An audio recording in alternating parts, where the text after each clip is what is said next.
हम यहाँ के राष्ट्रपति जी से आग्रह करना चाहते हैं, हम मोदी जी से निवेदन करना चाहते हैं कि मोदी जी हमारी बात को सुनो। वहाँ पर क्या निकल रहा है, सारे टीवी पर और सारे न्यूज़ पर उसका ऐलान करो कि वहाँ पर आर्कोलॉजिकल सर्वे ऑफ इंडिया के लोगों को बुलाकर, यूएनएसको के लोगों को बुलाकर ये पता लगाया जाए कि वहाँ पर क्या निकल रहा है। मोदी जी, आपको तो पता है, मोदी जी जब आप जापान जाते हैं तो आप कहते हैं मैं बुद्ध के देश से आया हूँ। जब आप नेपाल जाते हैं, थाईलैंड जाते हैं, सिंगापुर जाते हैं, मलेशिया जाते हैं, वियतनाम जाते हैं, कोरिया जाते हैं, आप कहते हैं मैं बुद्ध के देश से आया हूँ। लेकिन बुद्ध की छाती पर ऐसे काम हो रहे हैं, आपको ये सोचना चाहिए।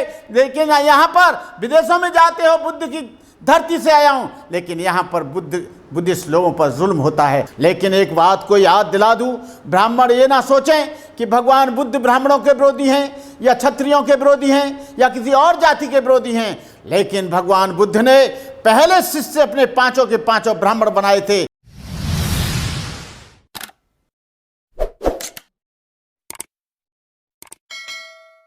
सभी सम्मानित साथियों को मेरा बहुत बहुत मंगल कामनाएं, साधुवाद। आज फिर मैं पुणे से लाइव पर आ रहा हूं। आपको बता दें कि आज से 2500 वर्ष पहले तथागत बुद्ध का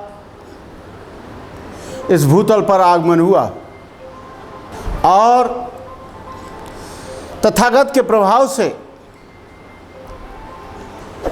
तथागत की धम्म को फैलाने के लिए सारे देश के कोने कोने में, हिमालय से लेकर बंगाल की खाड़ी तक, कश्मीर से लेकर कन्याकुमारी तक, अफगानिस्तान और बामियान तक अशोक ने 84,000 स्तूप बनवाए। उन्हीं स्तूपों में से एक बहुत बड़ा बुद्ध विहार का निर्माण अशोक ने साकेत में, जिसे आज अयोध्या नगरी कहा जाता है, वहाँ पर भी कराया गया। बहुत दिन से बाबरी मस्जिद और राम मंदिर का प्रकरण मुसलमान और राम के मानने वाले अनुयायियों के साथ चलता रहा और हमारे लोगों ने भी सुप्रीम कोर्ट में रिट डाली, लेकिन उसे निरस्त किया जाता रहा, उसे एक्सेप्ट नहीं किया गया। लेकिन आज जब वहाँ पर लेवल किया जा रहा है राम मंदिर बनाने के लिए, तो उस लेवल की खुदाई में आज बुद्ध के अवशेष निकल रहे हैं, आज बुद्ध की मूर्तियाँ निकल रही हैं, बुद्ध के अशोक पिलर निकल रहे हैं, बुद्ध के स्तूप निकल रहे हैं। लेकिन अभी 2 दिन पहले 23 तारीख को और 22 तारीख को हमारे भिक्षुओं का प्रतिनिधिमंडल गया। उनकी इच्छा हुई कि हम देखें कि अंदर खुदाई में क्या निकल रहा है, लेकिन फैजाबाद के प्रशासन ने, डीएम ने और एसपी ने उनको अंदर जाने की इजाजत नहीं दी। इससे ये लगता है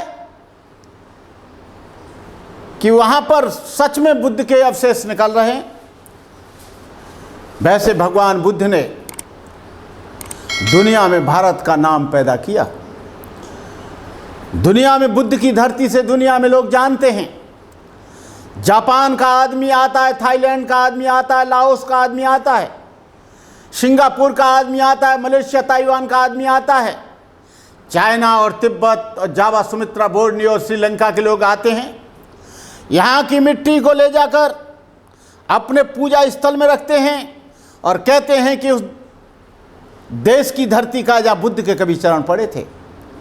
बुद्ध ने हजारों मील के फासले पैदल चलकर पैदा किए। बुद्ध का वह जमाना था जब छोटे छोटे नगरों से लेकर बड़ी बड़ी देहातों तक हर जगह जनमानस को झकझोरने वाली, कभी आंधी तो कभी विस्मय पैदा करने वाली एक ध्वनि निरंतर निनादित होती रहती थी। बुद्धं शरणं गच्छामि, धम्मं शरणं गच्छामि, संघं शरणं गच्छामि। इस आवाज़ को बुलंद करने वाले कौन थे? संसार से उबे हुए जीर्ण शीर्ण बुड्ढे नहीं, बल्कि नौजवानी में झूमने वाले अनेकों तरुणों ने अपने परिवार, अपने घर, अपने मोह, अपनी वासनाओं को त्याग कर तथागत के संदेश को दूर दूर तक पहुंचाने का काम किया। आज इस बात की गवाही देते हैं कि बुद्ध यहाँ पैदा हुए। आप बुद्ध गया के इस देश के किसी भी धरती को चीर कर और फाड़ कर देख लीजिए, हर जगह बुद्ध निकलते हैं। मथुरा का म्यूजियम, नेशनल म्यूजियम, बुद्ध की मूर्तियों से अटा और पटा पड़ा है। बनारस का म्यूजियम भगवान बुद्ध की मूर्तियों से अटा और पटा पड़ा है। सांची का म्यूजियम भगवान बुद्ध के अवशेषों से भरा पड़ा है। देश के किसी भी कोने में चले जाइए, लेकिन बड़ी साजिश के साथ हमारे बुद्ध मंदिरों को और दूसरी संस्थाओं ने, दूसरे लोगों ने अपने धर्म में कन्वर्ट किया। मैं कहना चाहता हूं, हम मंदिर, राम मंदिर के हम विरोधी नहीं हैं। राम मंदिर बने तो बने, हमारी कोई आपत्ति नहीं है। लेकिन आपत्ति इस बात की है कि जहाँ पुरातत्व विभाग की ज़मीन होती है, उस ज़मीन पर कोई दूसरा, उसकी छाती पर कोई दूसरा निर्माण नहीं हो सकता। ये आर्कोलॉजिकल सर्वे ऑफ इंडिया का नियम है, रूल है। लेकिन जब वहाँ पर ऐसे अवशेष निकल रहे हैं तो इस स्थिति में मंदिर बनाना कौन सा औचित्य है। लेकिन हम कहना चाहते हैं कि वहाँ पर जो भी अवशेष निकल रहे हैं उसको यूनेस्को को, आर्कोलॉजिकल सर्वे ऑफ इंडिया को और सारे लोगों को दिखाना चाहिए। यदि वहाँ पर कोई अन्य धर्म के अवशेष निकल रहे हैं, हम उसको भी मानने के लिए तैयार हैं। लेकिन हम जानने की चेष्टा ये करते हैं कि वहाँ पर बुद्ध निकल रहे हैं कि नहीं निकल रहे हैं, वहाँ पर बुद्ध के अवशेष निकल रहे हैं कि नहीं निकल रहे हैं। लेकिन हम लोगों को अंधेरे में रखा जा रहा है, हम लोगों को वहाँ जाने नहीं दिया जा रहा है, हम लोगों को देखने नहीं दिया जा रहा है, हम लोगों को वहाँ से बिल्कुल अलग थलग किया जा रहा है। हम कोई आतंकवादी नहीं हैं, हम कोई झगड़ालू नहीं हैं, हम बुद्ध के अहिंसा में विश्वास करते हैं, हम बुद्ध की विचारधारा में अहिंसा करते हैं। लेकिन एक बात को याद दिला दूं, ब्राह्मण ये ना सोचें कि भगवान बुद्ध ब्राह्मणों के विरोधी हैं या क्षत्रियों के विरोधी हैं या किसी और जाति के विरोधी हैं। लेकिन भगवान बुद्ध ने पहले शिष्य अपने पांचों के पांचों ब्राह्मण बनाए थे। जब बनारस में जाके ऋषि पतन में जाकर जो धम्मिक स्तूप है, सबसे पहले 5 ब्राह्मणों को दीक्षा दी, जो कौंडिन्य, बप्प, भद्दी और सुजित महानाम के चारों ब्राह्मण थे। और उन पांचों ब्राह्मणों ने सारी दुनिया में बुद्ध के संदेश को फैलाया। अनेकों क्षत्रियों ने, राजा प्रसेनजित और बिंबिसार ने उस धर्म को आगे बढ़ाया। तथागत का संघ किसी एक जाति के लिए नहीं होता है। तथागत का संघ सचमुच एक समुद्र था, उसमें राजा महाराजाओं के सपुत्र थे, राजकुमार युवराज थे, रईस थे, क्षत्रिय सरदार थे, ब्राह्मण थे, चांडाल थे, शूद्र एवं भैंस थे, अंगुलीमाल जैसे लोग थे जो डांके डालता, निरपराधी लोगों का खून करता, अम्बपाल काशी नगर बधू थी जिसकी एक एक दांव पर राजा और अमीर लोग लाखों रुपया न्योछावर कर देते। सुपाक था, कुत्ते का मांस खाता, स्वाति मछेरा था, नंद ग्वाला था, धनिया कुम्हार जाति से आया था, सुपैया डोम था जो संसान से आया था, यसमीर व्यापारी का बेटा था, बिमला वैश्या की लड़की थी, पूर्णदासा पुत्री थी, चांपा शिकारी की लड़की थी, उपाली नाई था, महाकाश्यप ब्राह्मण था, सुनीत भंगी था जिसने अरहंत प्राप्त किया, महापंडिता आर्देव का से चांडाल का बेटा था। इस धर्म में बैठकर कोई हीन भावना नहीं होती। भगवान बुद्ध के धम्म में किसी व्यक्ति का मूल्यांकन उसकी जाति से नहीं, उसके कर्म से किया जाता है। भगवान बुद्ध ने कहा है, न जच्चा वसलो होती, न जच्चा होती ब्राह्मणो, कम्मनो वसलो होती, कम्मनो होती ब्राह्मणो। न जन्म से कोई ब्राह्मण होता है, न जन्म से कोई शूद्र होता है, कर्म से ही शुद्ध होता है, कर्म से ही ब्राह्मण होता है। हम यहाँ के राष्ट्रपति जी से आग्रह करना चाहते हैं, हम मोदी जी से निवेदन करना चाहते हैं कि मोदी जी हमारी बात को सुनो। वहाँ पर क्या निकल रहा है, सारे टीवी पर और सारे न्यूज़ पर उसका ऐलान करो कि वहाँ पर आर्कोलॉजिकल सर्वे ऑफ इंडिया के लोगों को बुलाकर, यूनेस्को के लोगों को बुलाकर ये पता लगाया जाए कि वहाँ पर क्या निकल रहा है। मोदी जी, आपको तो पता है, मोदी जी जब आप जापान जाते हैं तो आप कहते हैं मैं बुद्ध के देश से आया हूँ। जब आप नेपाल जाते हैं, थाईलैंड जाते हैं, सिंगापुर जाते हैं, मलेशिया जाते हैं, वियतनाम जाते हैं, कोरिया जाते हैं, आप कहते हैं मैं बुद्ध के देश से आया हूं, लेकिन बुद्ध की छाती पर ऐसे काम हो रहे हैं, आपको ये सोचना चाहिए। लेकिन यहाँ पर विदेशों में जाते हो, बुद्ध की धरती से आया हूं, लेकिन यहाँ पर बुद्धिस्ट लोगों पर जुल्म होता है, अत्याचार होता है, अन्याय होता है। उनके मंदिरों को कन्वर्ट किया जाता है, उनके मंदिरों को बदला जाता है, उनकी मूर्तियों को कपड़ा उड़ाकर छुड़ाया जाता है, उनकी मूर्तियों को तमाम देवी देवताओं के नाम से बनाया जाता है। आपको मालूम होना चाहिए, मैं कोई अपनी तरफ से नहीं कह रहा हूं, तुम बुद्ध गया जाकर देख लेना। बुद्ध गया में जहां भगवान बुद्ध ने ज्ञान प्राप्त किया था, वहां की सारी मूर्तियों को ढांक कर बताते हैं कि ये पंडा हैं, बताते हैं कि ये 5 पांडव हैं, बताते हैं कि ये देवी देवताओं की मूर्ति हैं, बताते हैं कि ये हैं। हमारे धर्म को विकृत करने की कोशिश की जा रही है, हमारे धर्म को भ्रमित करने की कोशिश किया जा रहा है। आपको बता दूं, संकेसा में बहुत लंबे समय से झगड़ा चल रहा है। संकेसा में जो टीला है संकेसा का, जहाँ भगवान बुद्ध ने बैठकर उपदेश दिया था, उस जमीन को वो लोग बिसारी देवी बताते हैं और बिसारी देवी बनाकर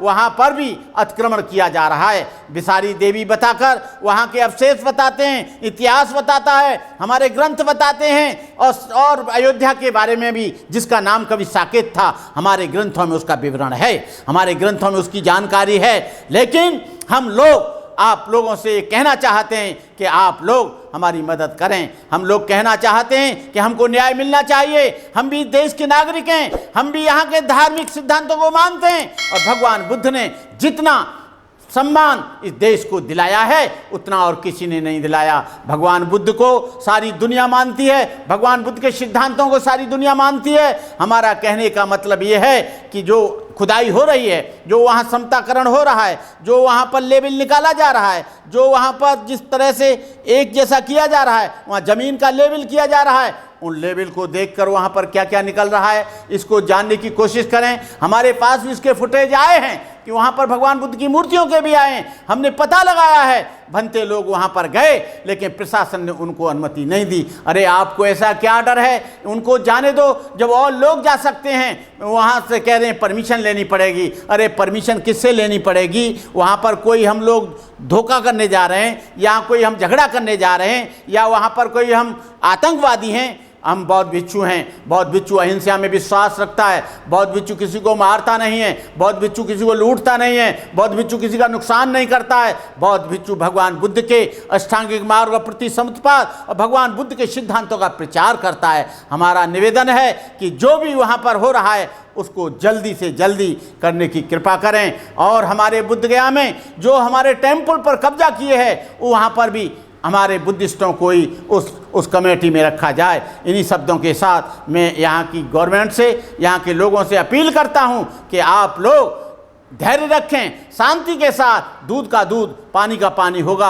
आप लोगों को घबराने की ज़रूरत नहीं है, आप लोगों को किसी भी तरह का उन्माद मचाने की ज़रूरत नहीं है। आपको किसी का, हम लोग शांति में विश्वास रखते हैं, हम लोग अनुशासन में विश्वास रखते हैं, हम शील और सदाचार में विश्वास रखते हैं। इन्हीं शब्दों के साथ मैं तमाम दुनिया के बौद्धों को, दुनिया के उपासकों को अपनी मंगल कामनाएं देता हूं, शुभकामनाएं देता हूं। और जो लोग इस महान कार्य में लगे हैं उनके लिए भी साधुवाद, चाहे वो यूट्यूब के माध्यम से, चाहे सोशल मीडिया के माध्यम से अपनी आवाज़ पहुंचा रहे हैं, उन सभी को मेरा धन्यवाद, साधुवाद। इन्हीं शब्दों के साथ मैं आपसे रजा लेता हूं।